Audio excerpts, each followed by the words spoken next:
menaces sur l'Iran, donc pour commencer, elles sont de plus en plus précises et pressantes. Donald Trump somme Téhéran de conclure un accord sur le nucléaire sous peine d'attaque plus grave que celle de juin dernier. Le temps est compté, dit le président américain, avant une attaque. Lui qui précise que son armada est prête, disposée et capable de remplir rapidement sa mission avec rapidité et violence si nécessaire. Je le cite évidemment. En réponse, l'Iran a également montré les dents. L'Iran qui se dit prête à dialoguer, le doigt sur la gâchette. Voilà pour ce bras de fer qui reste pour le moment psychologique. À l'heure où les témoignages nous parviennent chaque jour plus nombreux, les témoignages des Iraniens qui nous racontent cette répression sanglante. On va s'interroger sur ce plateau. Le régime iranien est-il en train de vivre ces derniers instants? Les Américains ont-ils vraiment l'intention d'intervenir en Iran? Quel risque pour eux et la région? Bonjour Sébastien Regnault et merci d'être avec nous. Vous êtes spécialiste de l'Iran, enseignant-chercheur, auteur d'un ouvrage La modernité iranienne aux éditions L'Harmattan. Première question, je vais vous demander comment est-ce que vous qualifieriez cette séquence qu'on est en train de vivre? On commente un bras de fer qui reste pour le moment verbal, psychologique, même si l'on sent que chaque heure qui passe, on monte d'un cran. Oui, c'est ça, mais c'est un petit peu la technique, la diplomatie du cow-boy de Donald Trump, c'est-à-dire qu'il fait toujours monter un petit peu les enchères, et puis à la fin, il s'ajuste. On a vu la même chose avec le Groenland. Il était question qu'ils prennent de force le Groenland, et puis les Européens ont bien montré aux États-Unis qu'ils ne se laisseraient pas faire, et puis il est revenu un petit peu sur ses pas. Même en politique intérieure, à Minneapolis, il a voulu montrer les muscles, et puis il s'est retiré de Minneapolis quand il voit que ça dégénère un petit peu. Donc ça fait partie aussi de la stratégie de Donald Trump, de toujours montrer les muscles. C'est quelqu'un qui fait du bluff, qui joue au poker, donc il veut montrer son rapport de force. Et c'est un coup de poker là auquel on assiste vraiment. Oui, il y a quand là, même un porte-avions qui a été déployé dans le golfe On Persique. est encore dans le jeu de poker. C'est histoire de montrer sa puissance, histoire de montrer ses armes. Toute sa puissance, sa capacité à déployer des navires, des avions, etc., un langage martial, etc. Mais j'aimerais, et puis évidemment, ils somment évidemment les Iraniens de négocier sur le nucléaire iranien, mais je rappelle à toute fin utile que c'est lui-même qui a rompu l'accord qui existait du nucléaire iranien il y a 10 ans, en 2015, en 2017, enfin il y a un peu moins de 10 ans. C'est par Barack Obama. Voilà, donc en fait, si vous voulez, c'est toujours, on est un petit peu subjugué par cette diplomatie américaine néoconservatrice qui est assez proche d'un impérialisme pétrolier, militaire, etc. On l'a vu au Venezuela, il s'agit de prendre possession des ressources des pays. Et là, il n'y a plus aucune règle du jeu, il n'y a que le rapport du force qui compte. Prendre les minerais, prendre le pétrole et le gaz. L'Iran, c'est la deuxième réserve de gaz et la troisième réserve de pétrole au monde.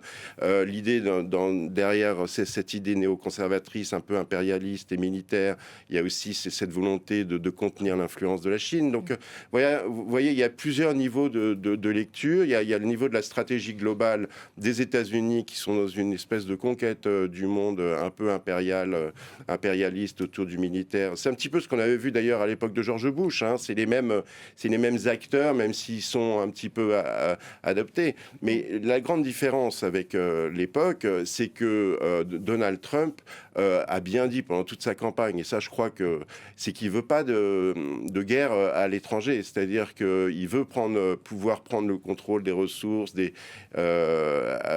prendre le pouvoir dans la plupart des régions du monde, mais est-ce qu'il sera prêt à engager une armée? À mon avis, il a aussi énormément à perdre dans ce type d'aventure, car finalement, qui serait bien éclairé de savoir quelles seraient les conséquences d'une attaque? Justement, on va les aborder dans quelques instants parce qu'il y aurait effectivement des conséquences. Il y a beaucoup d'acteurs dans la région qui préviennent du risque de chaos et de généralisation en cas d'intervention américaine, et on peut même se reposer sur le passé, sur ce que les Américains ont fait dans le passé ailleurs pour voir les enjeux d'une éventuelle intervention. Vous nous dites, là, si je devais résumer, finalement, la méthode, on la connaît, la méthode Trump, il sort les muscles, il ne va pas passer à l'action. Moi, c'est ça que j'entends à demi-mot. Il y a d'autres observateurs. On avait sur ce plateau David Reguleros il y a 2 jours qui nous disait « Ok, on connaît la méthode et en même temps, on est tenté de se dire peut-être que là, c'est pas du bluff quand même. Déplacer une telle armada, ce porte-avions, cette escorte qui l'encadre jusqu'aux portes de l'Iran, il ne ferait pas tout ça pour rien. Il pourrait quand même passer à l'action, Trump. Moi, je vais vous dire, ma position aujourd'hui, c'est que je ne pense pas qu'il commettra cette erreur, parce que je pense que ce sera une grosse erreur. Je crois qu'il est assez soucieux des problèmes de chômage aux États-Unis. Et le cours du baril de pétrole, vous avez vu depuis quelques semaines, là, commence à augmenter. Qui vient de franchir les Et 70 voilà, c'est dollars. ça. Donc, une tension contre l'Iran, enfin, s'il y a le déclenchement d'hostilité contre l'Iran, donc personne n'est capable de mesurer les conséquences, hein, parce que l'Iran, c'est un pays de 90 millions d'habitants. Pour vous donner un ordre d'idée, c'est 3 fois plus que l'Irak.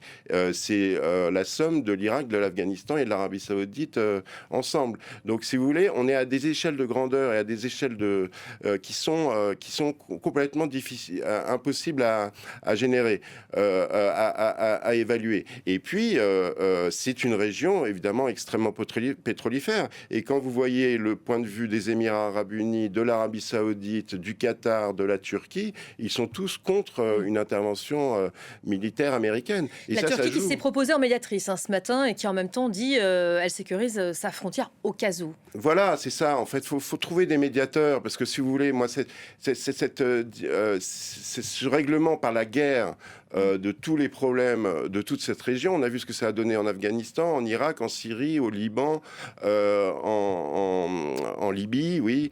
Et on a eu une déstructuration totale de la région. Quand je lis ce que disent les chercheurs sur l'Iran aux États-Unis, ils nous parlent de l'Iran comme d'un État en faillite. Mais les États en faillite, ils sont en Irak, en Syrie et en Libye, après des interventions militaires extérieures. Et qu'est-ce qui va se passer après? Parce qu'un changement de régime, si vous voulez, on est tous bloqués, et ça, il y a une espèce de blocage depuis 25 ans sur cette phrase changement de régime. La question n'est pas de savoir quel changement de régime. C'est après, qu'est-ce qu'on fait? Quel régime ensuite? Et là, alors là, on est devant une feuille blanche, c'est-à-dire qu'il n'y a pas le début du commencement d'une idée sur ce que peuvent vouloir les Iraniens par la suite. On va justement leur poser la question en la personne de Siavosh Ghazi, qui est notre correspondant à Téhéran et qu'on a la chance de pouvoir joindre depuis quelques jours. Bonjour Siavosh, j'imagine que vous avez entendu les commentaires qu'on faisait ici en plateau. Alors déjà, j'aimerais qu'on revienne un petit peu en arrière. On a appris ce matin qu'à la télévision d'État, il y avait des images qui tournaient en boucle, des annonces qui étaient faites à la population, notamment le chef de l'armée qui dit voilà, on se tient prêt à riposter en cas de besoin. Les Iraniens sont convaincus aujourd'hui que les Américains vont frapper ou pas? La plupart des gens que j'ai interrogés ces derniers jours sont persuadés qu'il y aura une attaque américaine dans les prochains jours ou les prochaines semaines. C'est le sentiment qu'on avait donc jusqu'à ce matin. Beaucoup de gens disent que en fait les États-Unis n'ont pas déplacé autant de forces armées pour rien. Alors, parmi les gens qui ont manifesté depuis un mois, certains l'espèrent, mais d'autres craignent des conséquences très importantes. Alors, ce qu'il faut savoir, c'est que depuis ce matin, en fait, depuis hier et avant-hier, il y a eu des mouvements diplomatiques, des contacts entre l'Iran et les pays voisins, l'Arabie Saoudite, le Qatar, l'Égypte, même la Turquie, l'Irak, les Émirats arabes unis et Oman, qui sont tous des alliés des États-Unis pour essayer de faire la désescalade et éviter donc une guerre qui pourrait avoir des conséquences très dures. On a appris ce matin que le ministre iranien des Affaires étrangères se rendait demain en Turquie pour parler avec les autorités turques, qui proposent de jouer les médiateurs entre l'Iran et les États-Unis pour essayer de les réunir autour d'une table de négociation. Mais le problème pour le pouvoir iranien, en tout cas, c'est que les conditions posées par Donald Trump pour des négociations sont considérées par Téhéran comme un diktat, c'est-à-dire que l'Iran doit renoncer à son programme d'enrichissement d'uranium et son programme nucléaire pour lequel l'Iran a dépensé des milliards et des milliards de dollars depuis plus de 25 ans maintenant, et puis limiter considérablement la portée de ces missiles, la portée maximale des missiles iraniens est de 2000 km, donc ces missiles peuvent atteindre Israël.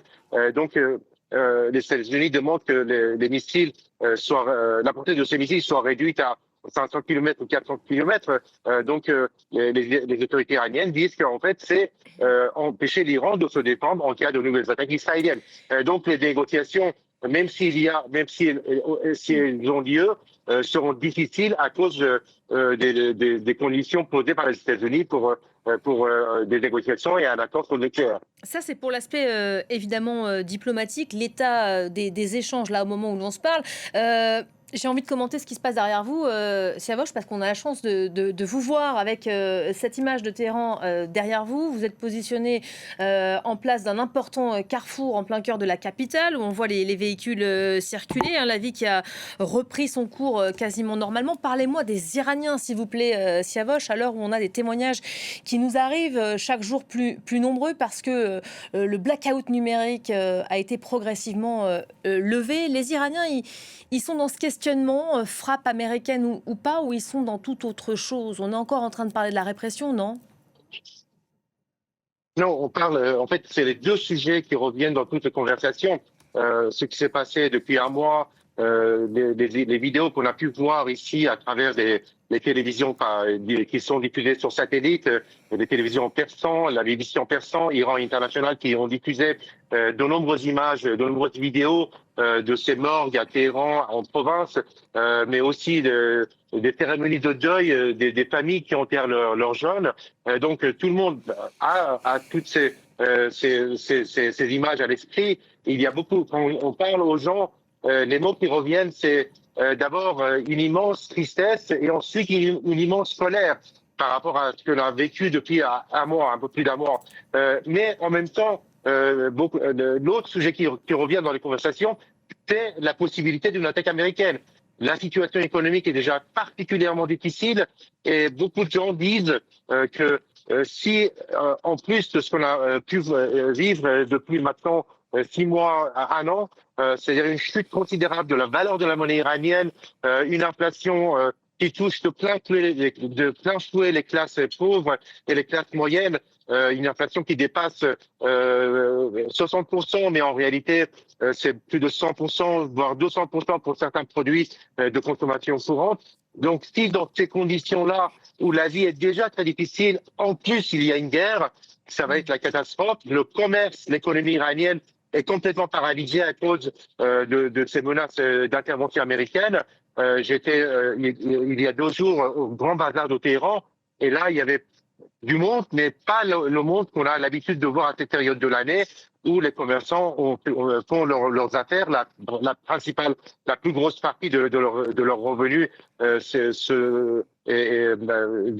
à cette période de l'année. On est à moins de 2 mois du Nouvel An iranien et ils doivent vendre beaucoup de produits à des commerçants à Téhéran, mais aussi en province. Et tous me disaient que, en fait, ces rumeurs, ces informations sur l'intervention américaine, c'est le coup de grâce pour l'économie iranienne, donc qui est complètement paralysée à cause de l'inflation, à cause des menaces de guerre, à cause des manifestations qu'on a pu voir ces dernières semaines. Merci beaucoup, Siavosh, en direct donc de Téhéran, en plein cœur de cette capitale. Elles sont importantes, ces images, à l'heure où on continue de diffuser et de montrer des images de la répression, ces nuits du 8, du 9, du 10 janvier, et pour cause, hein, on commence seulement à percevoir l'ampleur de ce massacre, on va l'appeler comme ça, on va le voir dans quelques instants, mais j'aimerais que vous commentiez ce que vient de dire Siavosh. La contestation, elle a démarré sur le motif économique, et finalement, ce qu'il est en train de nous dire, quoi qu'il se passe, intervention américaine ou pas, le sujet sera toujours là, et ça pourrait même ne faire que s'empirer. Bah, c'est ça, c'est qu'en fait, il y a pas de sortie de crise. Mais moi, vous savez, je suis ce dossier depuis 25 ans. À chaque fois qu'il y a eu une porte de sortie, à chaque fois qu'il y a eu le début du commencement d'une ouverture de l'Iran et d'une reprise des relations économiques entre l'Iran et le reste du monde, il y a les ultras qui ont rompu les négociations. Parce que si vous voulez, dans la région, hein, notamment l'Arabie Saoudite et Israël, c'est ni bombe ni ouverture de l'Iran, parce que l'Iran, c'est 90 millions d'habitants. Le jour où l'Iran s'ouvre, et s'ouvre véritablement, comme tout le monde pourrait peut-être un peu l'espérer, et les Iraniens le premier, ça va devenir très vite une des premières puissances économiques du monde, parce que là, on a affaire à un pays de 90 millions d'habitants, qui a une ressource humaine extraordinaire, puisque c'est une société extrêmement bien éduquée, extrêmement bien formée, etc. Et puis qui dispose de ressources aussi extraordinaires. Donc, si vous voulez, c'est là où... et c'est ce qui s'est passé, si vous voulez, quand il y a eu la signature de l'accord sur le nucléaire iranien, le monde entier a frappé des mains. Tout le monde était extrêmement heureux de Paris, Londres, Berlin, Pékin, partout, à Washington, etc. Il y a 2 pays dans le monde qui se sont opposés à cet accord, c'est l'Arabie Saoudite et Israël. Et si vous voulez, ce sont ces 2 pays qui ont convaincu Donald Trump de rompre cet accord. Parce que pour eux, j'allais dire même presque au-delà du régime, c'est l'ouverture de l'Iran qui leur pose problème, car ils vont devenir aussi un peu des satellites de cet énorme pays dans la région. Parallèlement à ce droit de fer qui est en train de se jouer entre Téhéran et Washington, il y a les Européens qui viennent s'en mêler. Les ministres européens des Affaires étrangères qui sont réunis aujourd'hui à Bruxelles. L'Union européenne qui pourrait, à cette occasion, et qui sûrement va le faire d'ailleurs, décider d'ajouter les gardiens de la Révolution à la liste des organisations terroristes de l'UE. Je vous propose d'écouter tout de suite la chef de la diplomatie européenne, Kaja Kallas. Elle mettait en garde dès ce matin. Écoutez. Nous ajoutons de nouvelles sanctions à la liste. Et je m'attends également à ce que nous inscrivions les gardiens de la révolution islamique sur la liste des organisations terroristes. Cela les mettra sur un pied d'égalité avec Al-Qaïda, le Hamas et Daesh. Si vous agissez comme un terroriste, vous devez également être traité comme tel. Ce que nous voyons est clair. Le bilan des manifestations en Iran et les mesures prises par le régime sont vraiment très sévères. C'est pourquoi nous envoyons également un message clair. Si vous réprimez le peuple, cela aura un prix et vous serez également sanctionné pour cela.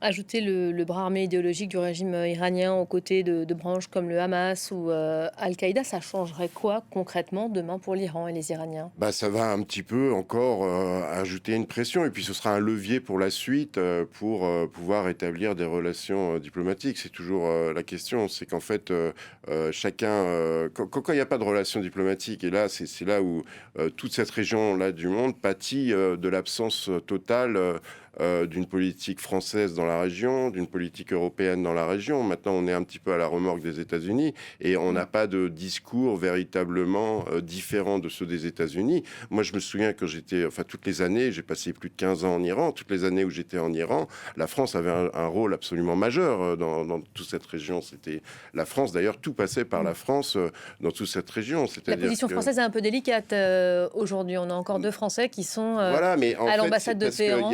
Il y a eu un changement de politique. La politique de la France jusqu'à Jacques Chirac était très simple. C'était ni perse, ni arabe, ni chiite, ni sunnite, ni Israël, ni Palestine. On était capable de parler à tout le monde.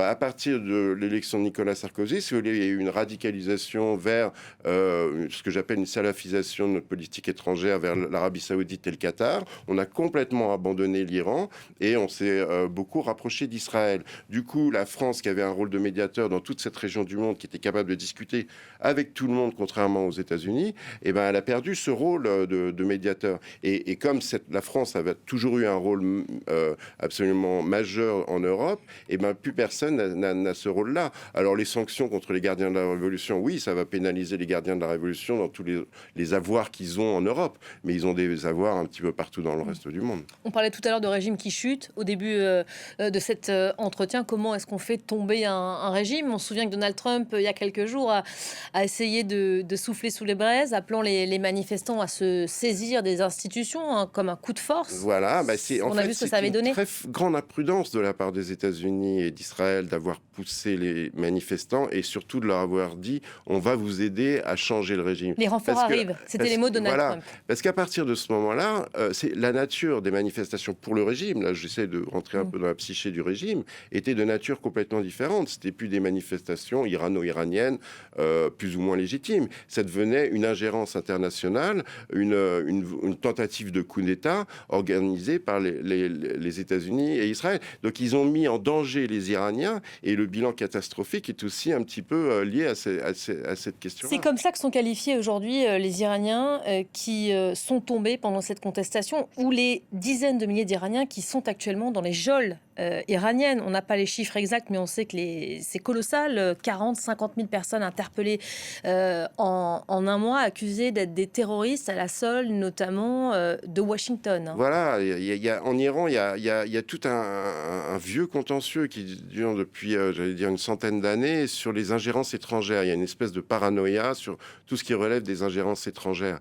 Et donc, c'est là où, je pense, les Américains et les Israéliens, en disant, avant même les manifestations, ce qui était... Vous voyez, au Venezuela, ils n'ont rien dit avant le coup d'État. Ils ont déclaré après le coup d'État qu'ils avaient organisé un coup d'État. Là, avant les manifestations, ils ont dit aux Iraniens qu'ils allaient les aider à prendre le pouvoir en Iran. Ils ont mis les Iraniens en première ligne. Et finalement, toute la sauvagerie qui s'est abattue sur le peuple iranien est liée aussi à cette question-là. Et c'est là où l'imprudence absolument dantesque de Washington dans toute cette région est perceptible dans ces questions-là. L'Iran a vécu un coup d'État en 1953 organisé par les États-Unis en 1953, qui s'est transformé en dictature militaire à l'époque. C'est encore extrêmement vivant dans la psyché iranienne. Et là, ils ont rajouté de l'huile sur le feu. Et pour un changement de régime, vous savez, le régime ne va pas changer comme ça. Hein. Même s'il est très minoritaire, extrêmement minoritaire par rapport à une grande partie de la population qui en a marre, etc. C'est quand même un régime qui a des bases sociales. Et regardez ce qui s'est passé en Irak, en Syrie, etc.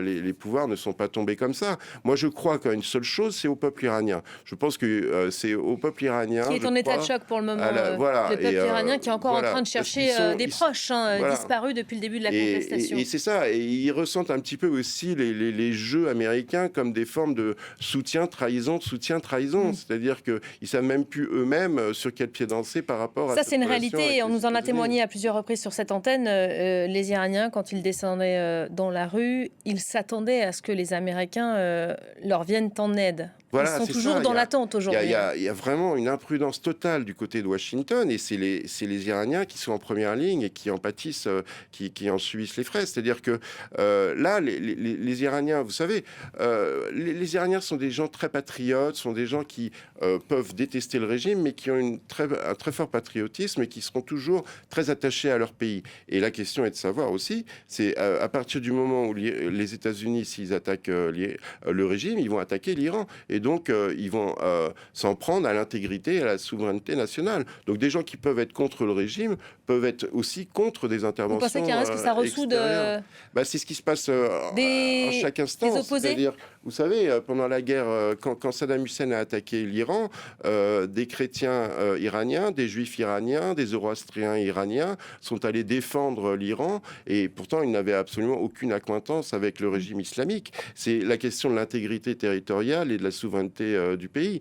Donc voilà, il y a de tout, hein, un petit peu dans un pays de 90 millions d'habitants. Il y a tous les avis qui sont possibles. Moi, ce que j'espère, enfin moi, c'est ce que j'écris depuis longtemps, c'est-à-dire que cette république islamique se transforme progressivement en république iranienne, avec une république iranienne qui travaillera pour le peuple et par le peuple. Moderne, c'est comme le titre de votre livre. J'aimerais, vous qui connaissez bien ce pays, pour y avoir vécu de longues années, que vous commentiez ce chiffre, ou en tout cas plutôt ces chiffres, parce qu'ils sont évolutifs encore au moment où l'on se parle. On en est à 30 000 morts selon l'ONG Rana, qui est assez crédible, mais ça pourrait être même au-delà de tout cela. 30 000 morts dans une répression comme celle-ci, en quelques jours seulement. On parle de 2-3 jours de répression. Oui, ça a été... Ça serait l'une des répressions les plus sanglantes. C'est certainement l'une des plus sanglantes de l'histoire contemporaine iranienne. Faut s'imaginer qu'il y avait plusieurs millions de gens dans les rues. Hein. C'était vraiment des énormes manifestations. On n'a pas idée vraiment de ce que ça peut être en France, mais c'était vraiment énorme. Sans doute qu'il y avait énormément de colère de tous les côtés, hein, donc beaucoup de violence de tous les côtés. Qui est toujours là, hein, Siabosh le disait à l'instant. Voilà, il y a de la colère. Hein, et puis c'est une population jeune hein, qui veut aussi 35 ans de moyen âge, qui veut en découdre. Hein, et c'est sûr que c'est des... Alors, le bilan, on mettra beaucoup de semaines et peut-être plusieurs mois avant de savoir définitivement qu'est-ce qu'il en est. Et puis, voilà, ça va de rapport 1 à 10. Alors, vous voyez, c'est difficile de se faire une estimation. Mais c'est clair qu'il y a eu beaucoup de morts et que les Iraniens sont meurtris. Et maintenant, vous savez... Et que le régime est aux abois aussi, peut-être ? Le régime, vous savez, c'est des ultras, hein, donc il y a... Quand on répond aussi fort. Voilà, hein, c'est-à-dire qu'ils ont été capables de procéder à ce genre de répression. Donc, je vous dis, hein, c'est un pays qui a subi 1 million de morts pendant la guerre en Irak, hein, donc pour défendre le pays. Donc, c'est des gens qui peuvent se dire qu'ils n'ont rien à perdre et qui sont prêts à mourir pour le pays. Donc, ça pose un problème énorme pour, notamment, à mon avis, l'administration américaine. Moi, là, on fait tous des scénarios un peu apocalyptiques, mais je crois que le bon sens et la raison reviendra à une espèce de relation, de dialogue, quoi. Je crois que c'est ce qu'il y a de mieux, autant pour les Iraniens que pour le reste du monde. Plus apaisé. Donc, merci beaucoup Sébastien Regnault pour cette analyse. Vous étiez l'invité de l'info du jour. Je rappelle votre ouvrage La modernité iranienne aux éditions L'Harmattan. Merci d'avoir été avec nous. Restez à nos côtés. Quant à vous, l'info se poursuit dans ce Pareil Direct. On se retrouve dans quelques instants pour le journal.